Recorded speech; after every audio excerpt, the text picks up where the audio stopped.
Assalamu alaikum. Welcome to Path to Paradise. Lesson 4. بسم الله الرحمن الرحيم. Kalma Tamjeed.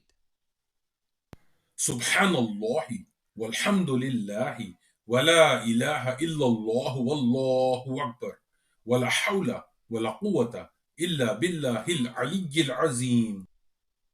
Glory be to Allah, and all praise be to Allah. And there is no God but Allah, and Allah is the greatest. And there is no power and no strength to avoid sins and to do good, except with Allah, the Most High, the Most Great. This kalma focuses on the glorification and exaltation of Allah. It is a powerful declaration of Allah's greatness, sovereignty, and uniqueness, reinforcing Tawheed, the oneness of Allah, and His supreme attributes. Dua before entering the washroom. اللهم إني أعوذ بك من الخبث والخبائث. O Allah, I seek refuge with you from the male and the female devils.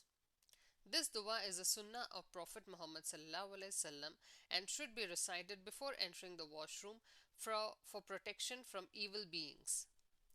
Recite this dua while coming out of the toilet. غفرانك الحمد لله الذي أذهب عني الأذى وعافاني. I seek your forgiveness, O Allah. All praise is for Allah who has removed from me that which is harmful and granted me relief.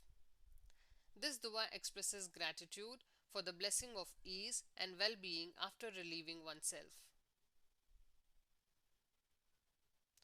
Beliefs about Allah. Allah is flawless and self-sufficient. He has no father or mother, no son or daughter, no wife and no relatives. He does not have hands, feet or any bodily features like us, nor does he have a specific form or appearance. Rather, he is pure, light and only light.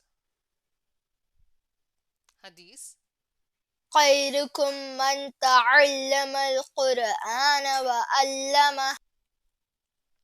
The best of you are those who learn the Quran and teach it. This hadith emphasizes the importance of learning and teaching the Quran as the best act of virtue. Quiz time. Prophet Yusuf salam, Joseph peace be upon him, was given the knowledge of what? Your options: knowledge of hadith, interpretation of dreams, oratory, public speaking. Second question, what was the kunya, honorific title of Prophet Muhammad peace be upon him? Your options: Abu al-Qasim, Abu Bakr, Abu Huraira. The answers to lesson 3. First question, how many times the name of Prophet ﷺ was mentioned in the Quran? It's 4. First in Surah Al-Imran, ayat 144. Second, Surah Al-Ahzab, ayat 40. Third, Surah Muhammad, ayat 2nd. Fourth, Surah Fatah, ayat 29. Answer to the second question, Saifullah, is Khalid ibn Walid, raziyallahu anha.